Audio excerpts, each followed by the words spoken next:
Hi, this is Dolores, and I'd like to show you a journal that I made for swap on Junk Journal Junkies. It's called Gypsy Love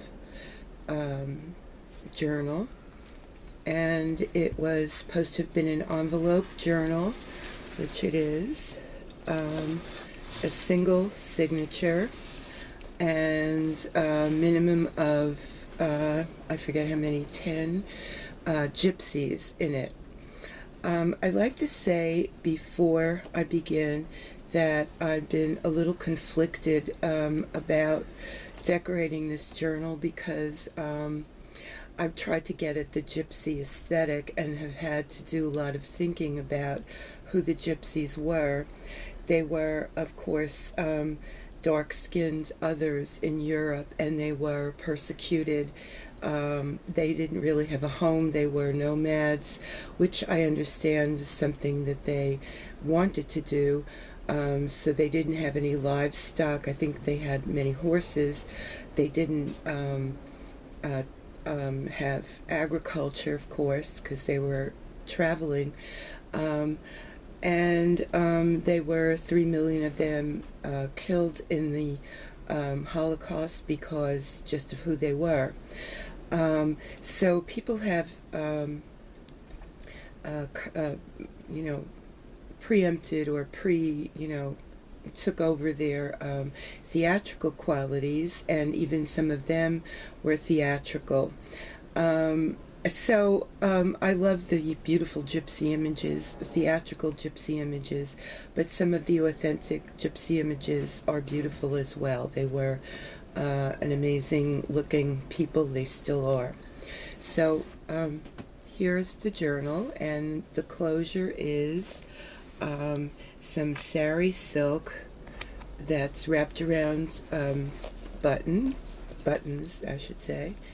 And the problem with the sari silk is it has lots of threads on it, and you have to keep trimming it to make sure that it does, it gets caught on things. But anyhow, the cover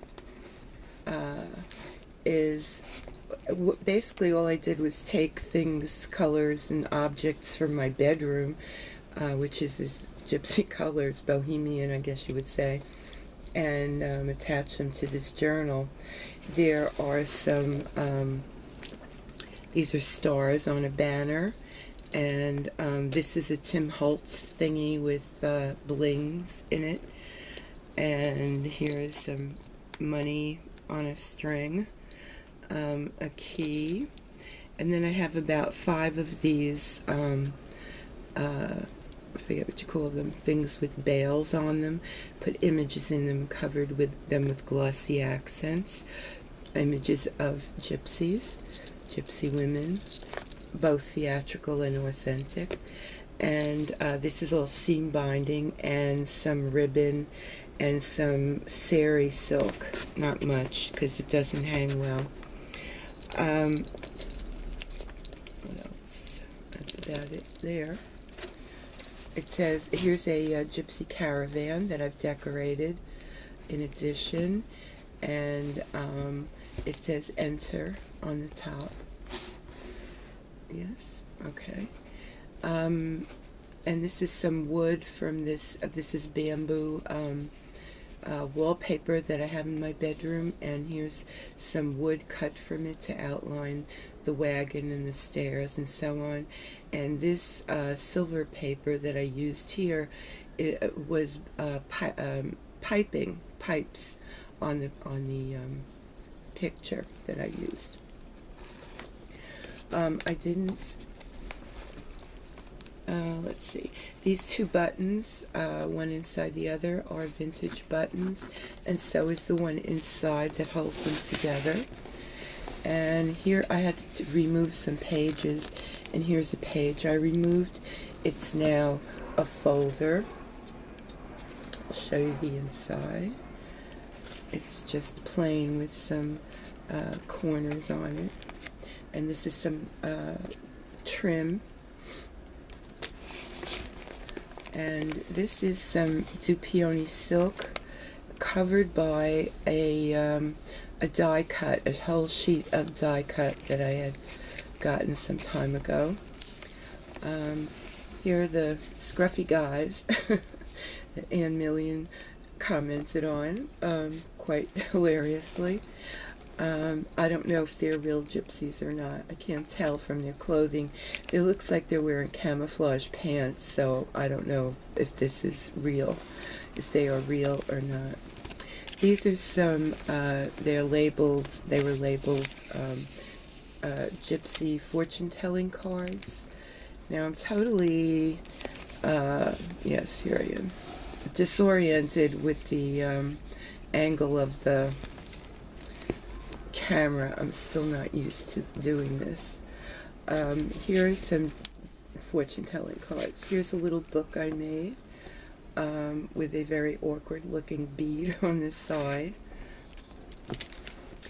And what else? That's it. This is about it's a late Renaissance, I guess, Northern Renaissance picture, and this theme crops up of the rich people who consulted a gypsy, and you see the gypsy sitting there telling their fortunes. It was quite a chic thing to do. There's some more playing cards, fortune-telling cards. This is a DNA map of gypsy migration into Europe, and I think it's very interesting. They're not Egyptian as was first, originally thought, which is why they're called gypsies, but it's discovered that they came from southern Asia, South Asia, which is India, and here's how they migrated, and I believe it's 1720 that it says they came to America. So they've been in Europe for quite a while. And on the pages for journaling, I made these tabs. Now, this is not the punch from The Punch, but it's from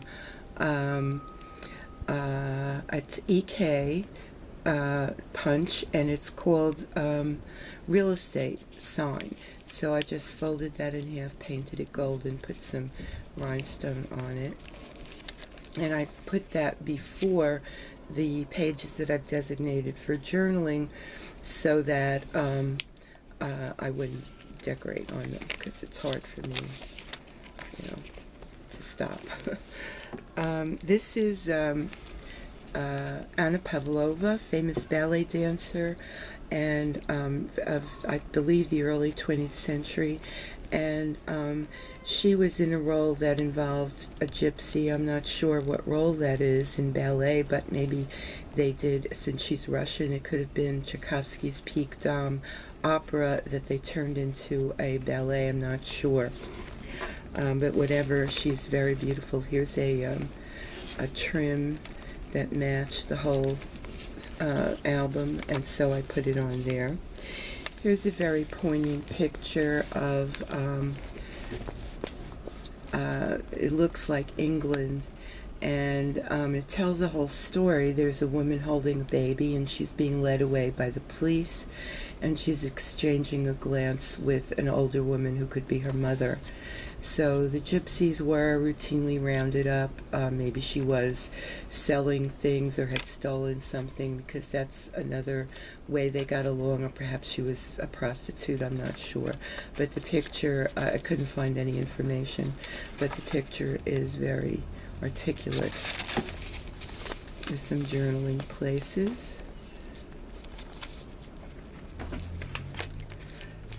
Here's a pocket with space for a picture. This looks like an authentic gypsy picture. Here's this beautiful, beautiful woman, in a belly dancer, I'm presuming, or just a model. It actually was a postcard. So throughout, I've made these, I've decorated these paper clips to match. I don't think you can see it there. To match the colors of the rhinestones that I've used.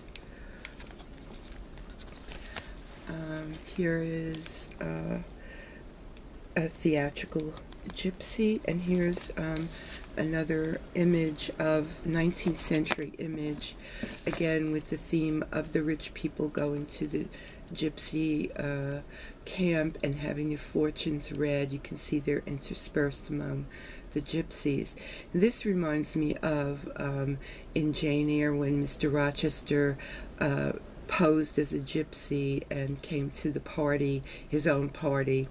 Of course, he was rich and he had other rich people there, but he was trying to get information from Jane about her feelings about her boss, which he did in the disguise of a gypsy.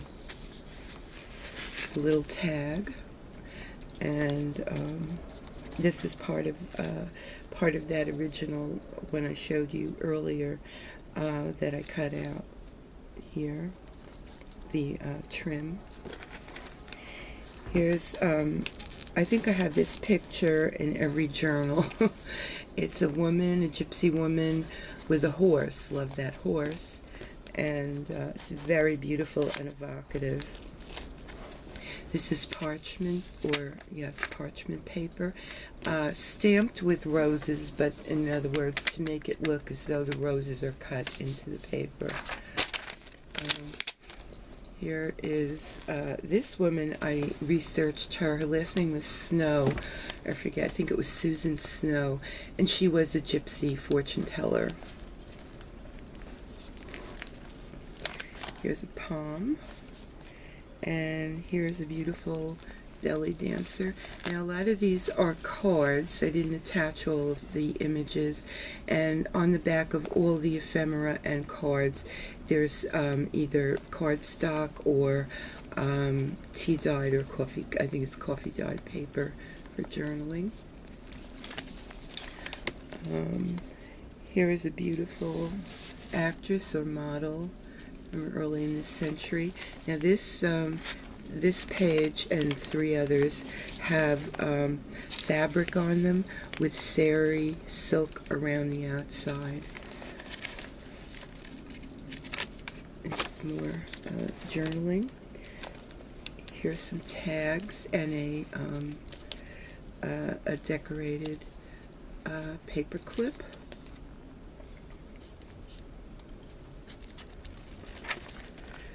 Another theatrical gypsy. Journaling.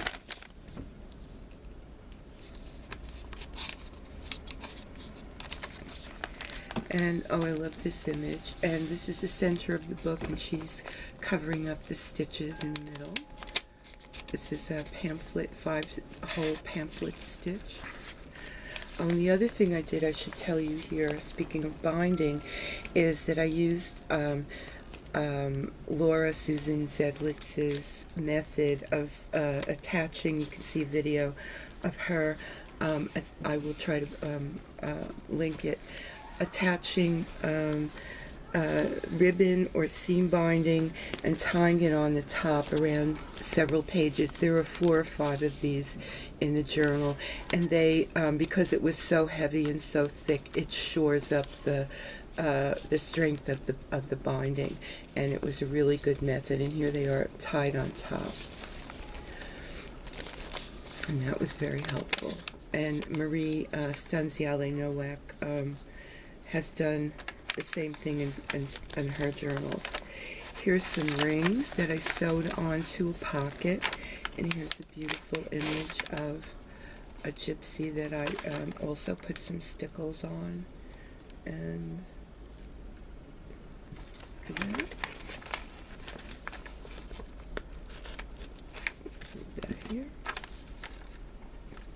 Oh, speaking of Marie, here's a beautiful, this is just what the cover needed, was this beautiful flower that she sent me. I believe Marie made it, so it just matched everything and set off the entire cover. Thank you, Marie.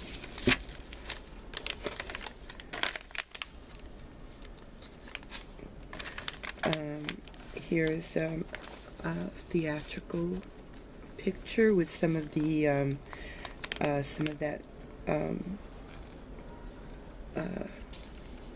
I don't know what you would call it. It's not lace, but it's a trim that I put some rhinestones on. And this is a picture of twins, or sisters anyway, with journaling space on the back. And I understand they're gypsies from Palestine is what I got from the picture. And here's the fabric again with the sari silk on the side, and one of the clips that I made. And here's another beautiful theatrical style gypsy. Here's a banner and a little flower to hold up the picture. I just think she looks like Saint Therese to me somehow. I don't know why, but that picture reminded me. These are authentic gypsies. They're from Spain, and it is the gypsies actually who brought the flamenco to Spain. So here's a picture of flamenco type gypsies. This is, oh, here's more flamenco dancers from Spain, and here's a beautiful image. I don't know if she's necessarily a gypsy, but she could be one. And here's a gypsy also. Very beautiful, authentic gypsy. And again on the back is a picture from Germany of that trope of the rich people visiting the gypsies and having their fortunes told.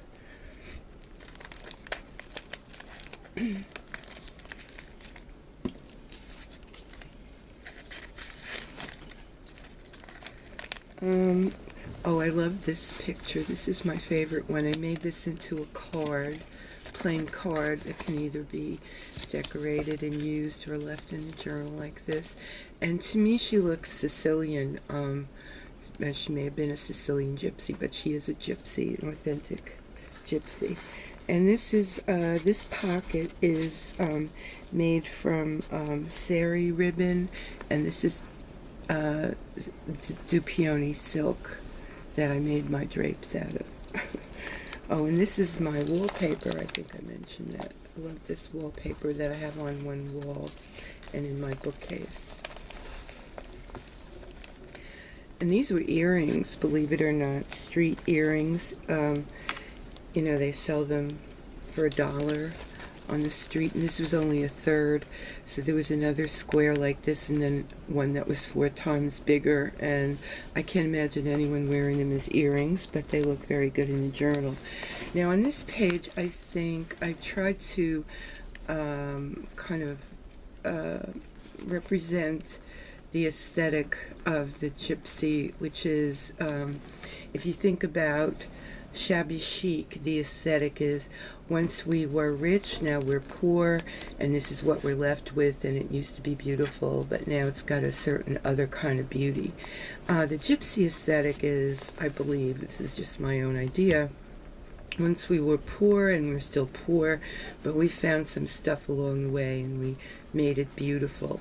So here is some of these little settings on a loop that I put some, I set some rhinestones into, and they're tied onto this silk sari ribbon, and you know, they just frame, you know, they set off, I think, the picture and the other laces and ribbons on the page. This is a ribbon 1, 2, 3. I cut it into thirds. I bought some things from Sue Olson, and she had it wrapped in this beautiful ribbon, so I cut it up and used it here.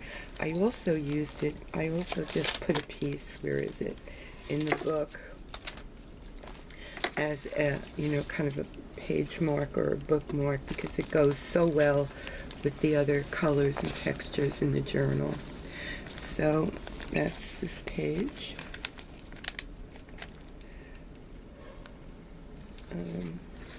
Here's another theatrical picture, very beautiful, of music, which is associated with gypsies. Here's a tag I made. It's got, you know, that the hand, I glued it on was a palmistry hand, you know, with little messages on it.